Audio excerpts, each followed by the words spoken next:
हे विद्यार्थी, मेरे जन्म की ये कथा, माँ जब नहीं रही थी संसार में रख कर क्या करेंगे। मैं माँ का सेवा करने के पश्चात घर पे छोड़ दिया। जंगल के रास्ता में मैं निकल पड़ा। जंगल के रास्ता में निकला, शरीर का धर्म में भूख लगी, प्यास लगी, बहुत दूर चला गया था। एक जलाशय था, सरोवर था, उसका पानी पिया। बस वृक्ष के नीचे आया, शीतल छांव लगी, मुझे नींद लग गई।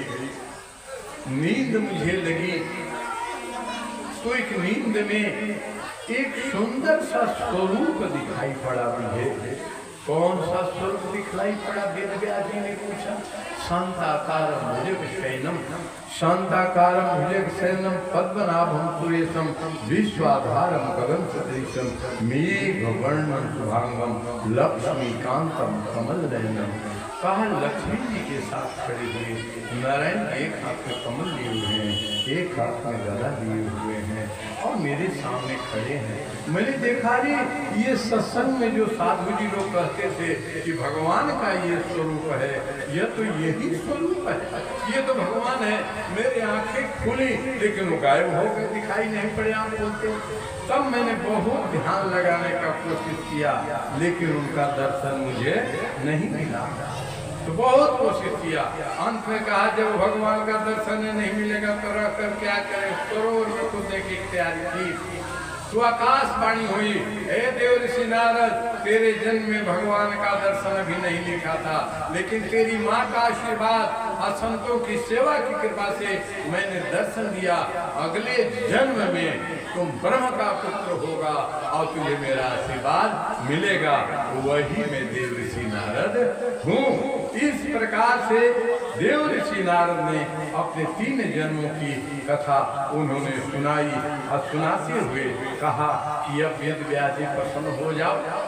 कहा कि महाराज एक बार और आशीर्वाद दे दीजिए कि आप जैसे शांति चित्त हैं, मुझे शांति चित्त मिले। तो कहा कि भगवान को प्रसन्नता के लिए एक ऐसा ग्रंथ लिखें, एक ऐसा रचना करें जिस ग्रंथ में केवल भगवान भगवान हो। ऐसा ग्रंथ लिखे जिसको पढ़ने से वाणी कम चले, आंखों से अश्रुधारा चलता है, अश्रुधारा चले केवल। बस नारद जी गए अपने लोग को। वेदव्यास जी बद्रिका आश्रम जब जाओगे तो देखोगे वहाँ एक क्षेत्र है, आश्रम है वेदव्यास जी का। अपने भारत का अंतिम गांव वही है, अंतिम गांव है। स्वामी जी के साथ हम लोग 15 किलोमीटर बस गए थे वहाँ पर। तो वहाँ उनका आश्रम है।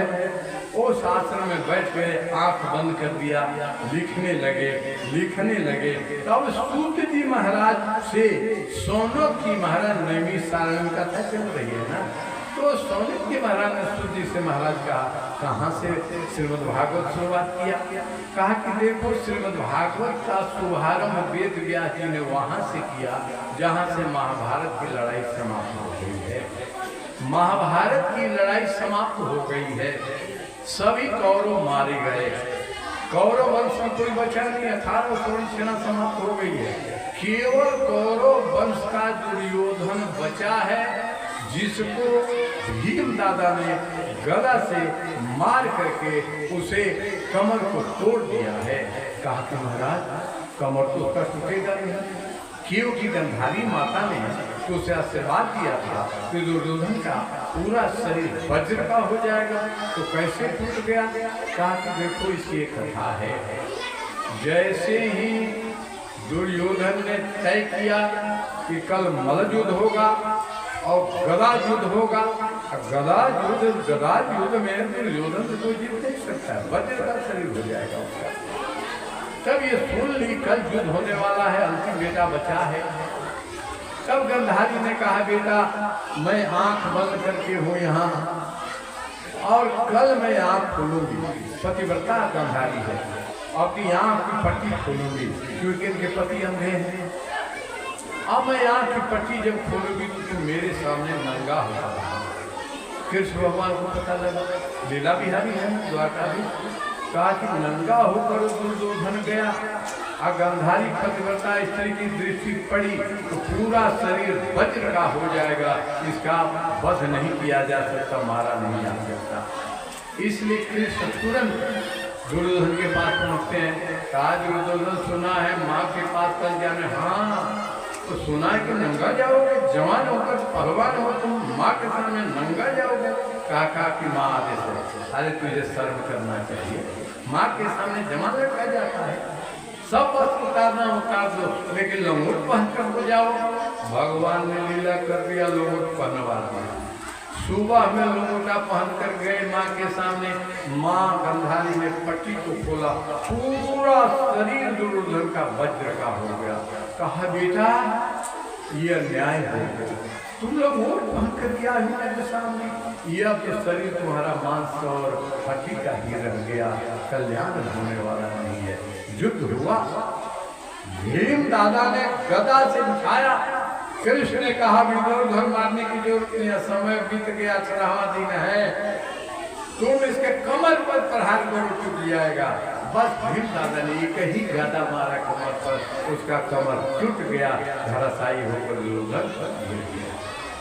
अब शिविर में पड़ा हुआ है। इनके दोस्त हैं अश्वत्थामा, द्रोणाचार्य के बेटा।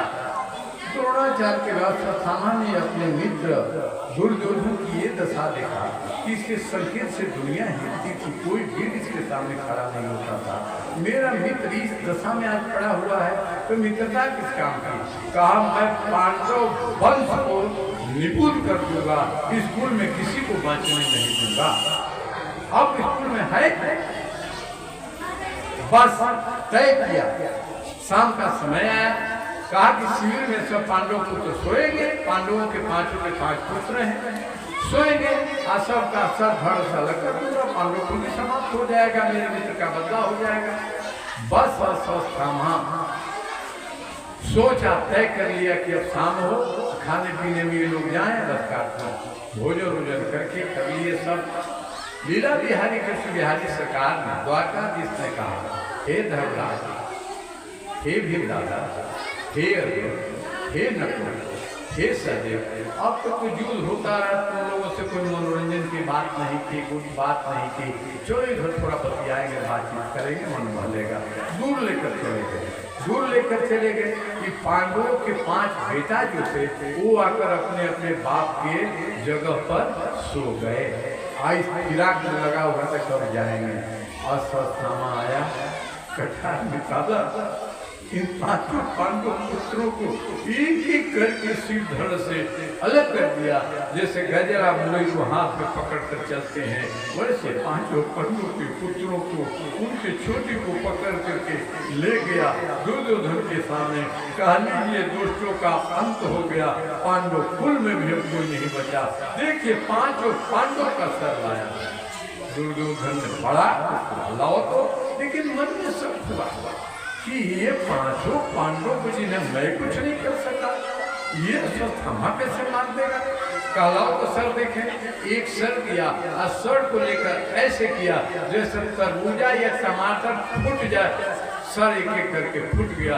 कहा अश्वत्थामा तुम मित्र मेरा, तुम मेरा शत्रु है, ये 5 पांडव नसीब, ये तो हमारे वंश के दीपकों का, बालकों का सिर है। अब तो मेरे खानदान में तिलांजलि देने वाला कोई नहीं बन जाता, तुमने अच्छा नहीं किया, यह कहते कहते प्राण से त्याग दिया। सुद्धी महाराज से मैंने पूछा, इसे तो अमर का वरदान था, मरा क्या? कहा कि वरदान था, लेकिन वरदान के साथ ये शर्त था, जब एक साथ दुर्योधन को खुशी होगी और उसी समय दुख भी होगा, अर्थात हर्ष भी होगा और विषाद भी होगा, उसी समय से जीवन लीला समाप्त होगी। हर्ष तो ये हुआ कि पांडवों को सिर कट कर लाया है, दुर्योधन खुश हुआ, और जब ऐसे पचकाया तो दुखी हुआ कि पांडव कुल में जल देने वाला भी कोई नहीं बचा, प्राण निकल गया। अब सवेरा हो गया, सवेरा हुआ, द्रौपदी जी आती हैं शिविर में, देखती हैं, उठा करके सभी बेटों का बड़े हाय हाय करके धरती पर लूट पड़ी, विलाप करने लगी। मेरे बेटों का क्या अपराध था? इन कौरवों ने मेरे वंश के उत्तराखिलपति और मनु को 14 वर्ष की अवस्था में मार दी। इनकी तो छोटी सी अवस्था है, इन्होंने कौरव वंश का क्या बुराई किया, क्या मार दिया। हाय हाय नाथ, हे आर्यपुत्र, हे भीम, हे नकुल, हे धर्मराज, यह क्या हो रहा है? ये आवाज गई सुनकर के 5 पांडव दौड़े हुए आते हैं। कहा क्या बात? देखा वह बेटों का सिर किसी के धड़ में नहीं है। अर्जुन ने कहा द्रौपदी शांत हो जाओ, बेटों का अगला कार्यक्रम तब होगा जब जिस सत्यताई ने, जिस सदाचारी ने, जिस व्यभिचारी ने, जिस आतंकी ने मेरे बच्चों का सिर काटा है, उसे तेरे सामने लाऊंगा, उसके सिर के बैठ करके तुम स्नान करोगी, तब बच्चों का श्राद्ध का कर्म होगा। मैं बिना मारे नहीं छोड़ूंगा। भीमदादा ने कहा द्रौपदी को विलाप मत करो, भीम के रहते विलाप मत करो, मैं गदा से उसका सिर चकनाचूर कर दूंगा। नकुल और सहदेव ने कहा मैं कटार से बांध से काट कर उसे नदी गंगा प्रवाह कर देंगे, जब प्रसन्न हो जाओ। धर्मराज ने कहा मेरा नाम धर्मराज है, लेकिन जो बालकों की हत्या करता है, गौ की हत्या करता है, गर्भपात कराता है, वह महापातक की श्रृंखला है, मैं भी उसे छोड़ने वाला नहीं हूं। इतने में अर्जुन संकल्प लिया और बाण लेकर के दौड़े उसके पीछे। अज्ञानी बाण, ज्ञात बाण लेकर दौड़े, देख लिया अश्वत्थामा ने हत्या किया है, उसके सामने वो अश्वत्थामा ने बाण छोड़ा इनके समय में।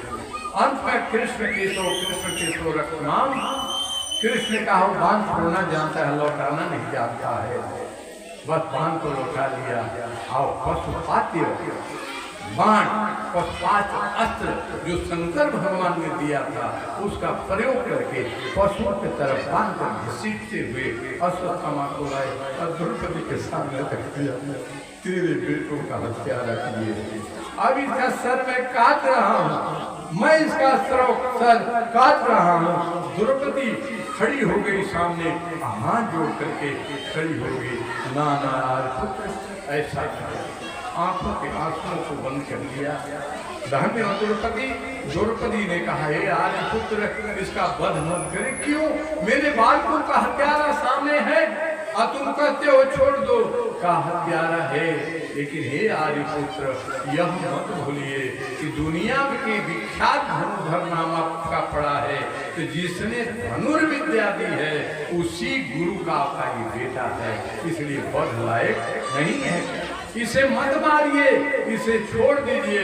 कहा कि ये पापी है, पापियों को छोड़ना भी महापातक माना गया है, इसलिए मैं इसे छोड़ने वाला नहीं हूँ, मैं इसे छोड़ने वाला नहीं हूँ। छोड़ दीजिए महाराज, इसे वध करना अपराध होगा, क्योंकि निहत्था है, वीरों का काम निहोत्रों पर हाथ उठाना नहीं है। कहा नहीं, मेरा संकल्प है, मैं मार कर ही छोड़ूंगा।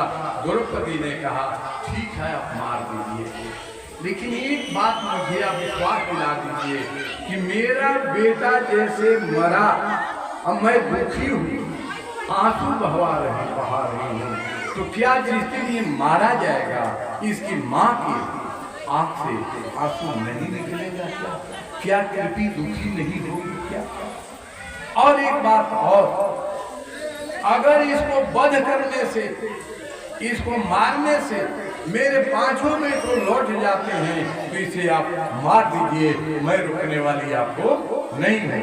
और जो समझ गए, इसी समय कृष्ण कन्हैया आ गए। धर्मराज ने कहा आप न्यायाधीश से बोलिए क्या किया जाए, कहा इसे मार दिया जाए। द्रौपदी ने कहा भैया आप भी कहते हैं, कहा छोड़ दिया जाए और न दिया गया। अर्जुन कहा कि बात समझ में नहीं आती, इधर कहते हैं मार दो, इधर कहते हो छोड़ दो, ये तुम्हें एक साथ कैसे होगा। कहा केवल सिर को धड़ से अलग कर लेना ही हत्या और मृत्यु दंड नहीं होता। दंड के अनुसार यदि बड़ा सा बड़ा व्यक्ति है, ऐसा कोई गलती किया हो और उसके सामने यह कह दिया जाए आपसे ये उम्मीद नहीं थी, यह भी दंड के समान है। अगर बड़ा आदमी कोई अपराध करे और कह दिया जाए अरे आपने ऐसा किया, यह भी मृत्युदंड है। और नीचे आओ तो अपराध संहिता में लिखा हुआ, उसको सिर मुड़ा दिया जाए, काजल का टीका लगा दिया जाए और जूता का माला पहना कर घुमा दिया जाए, वह भी मृत्युदंड के समान ही होता। कहा आपकी बात समझ नहीं आई। कहा किसके माथे में मणि है, इसका मुंडन करो और मणि निकाल, उसकी हत्या हो जाएगी। अर्जुन ने कहा तथा द्रौपदी प्रसन्न हो गई। धन्य हो द्रौपदी मैया जिसके बेटों का हत्यारा सामने है और उसके जीवन दान के लिए अपने पतियों से दीक्षा मांग रही है। इसीलिए तो द्रौपदी की पंच कन्याओं में पालन नाम आता है। द्रौपदी पंच कन्याओं में आती है जिसका नाम लेने से महापातक मिट जाता है। ऐसी द्रौपदी है। अब कहते हैं इस प्रकार से वैसा ही किया गया, निकाला, छोड़ दिया गया। जब भागा तो जैसे नाग नागिन थोड़ा आपस स्पर्श कर दे, छोड़ दे तो और खतरनाक हो जाता है, और इस बार समारोह खतरनाक हो गया। कहा अब तो मैं बच गया लेकिन कुल को छोड़ूंगा नहीं। बस पीछे से एक एक बाण निकालता गया। धर्मराज के तरफ एक बाण चलाया, धर्मराज इधर से आओ मैया, इधर से आओ, एक एक बाण निकालता चला। एक बाण निकाल करके धर्मराज की तरफ, दूसरा बाण निकाल करके भीमदादा के तरफ, तीसरा बाण निकाल के अर्जुन के तरफ, चौथा बाण निकाल करके नकुल के तरफ, पांचवा बाण निकाल करके सहदेव के तरफ। अब सभी त्राहिमाम हुआ, हे कृष्ण रक्षा करो। अब कृष्ण ने कहा बाण लौटा लो। बाण लौटा लिया। बाण जब लौटा लिया उसके पास बाण नहीं रहा। इस बार कहा इस बार पांडव तो बच गए, लेकिन तुम्हारे कुल में अब तो कोई नहीं है। लेकिन मुझे मालूम है अर्जुन तुम्हारी बहू गर्भवती है, और मन्नू की जो अर्धांगिनी उत्तरा है वह गर्भवती है। उस गर्भ को मैं समाप्त कर दूंगा। बस उसने अग्निबाण निकाला और लेकर उत्तरा की तरफ बाण को छोड़ दिया। ये बाण उत्तरा के गर्भ की तरफ चला, और जब चला तो लुकवारी की तरफ चलने लगा, लुकवारी की तरफ उसका शरीर जलने लगा। अब उत्तरा बड़ी घबराई, समझ गई कुछ खेल हो रहा है। उत्तरा ने कहा हे कृष्ण मैं मर जाऊंगी, इसकी मुझे चिंता नहीं, मेरे गर्भ का बालक मर जाएगा उसका भी मुझे चिंता नहीं। कन्हैया चिंता तो इस बात की है कि जिस द्वारकाधीश ने, जिस कृष्ण कन्हैया ने लक्षा गृह में पांडवों की रक्षा की, जिस कृष्ण कन्हैया ने युद्ध के मैदान में पांडवों की रक्षा करके विजय दिलाई, जिस कृष्ण कन्हैया ने दुर्वासा के क्रोध से रक्षा किया, वो उत्तरा के गर्भ को बचा नहीं सके। तेरे माथे पर कलंक लग जाएगा, किसका चिंता है, इसका मुझे दुख है। कृष्ण ने कहा चिंता मत करो, बस अंशा के समान बन करके गर्भ में प्रवेश करो। परमात्मा के समान दयालु कौन हो सकता है? सब अवतार है, लेकिन कृष्ण जैसा कृपालु दयालु कोई अवतार नहीं। गर्भ को नर्क बनाया है, लेकिन भक्त के आवाहन, भक्त की रक्षा के लिए गर्भ में प्रवेश कर गए। गर्भ में प्रवेश करके उत्तरा के गर्भ की रक्षा होने की, गर्भ की रक्षा की। ये श्रीमद् भागवत का अंतिम स्कंद और श्रीमद् भागवत का प्रथम स्कंद द्रौपदी चरित्र, उत्तरा चरित्र को लिखा, आंसुओं से लिखा वेद व्यास जी ने। और तीसरी माता जो है वह तीसरी माता अभिमन्यु की माँ सुभद्रा का बेटा अभिमन्यु मारा गया। 14 वर्ष का तो था, अभी तो उसका विवाह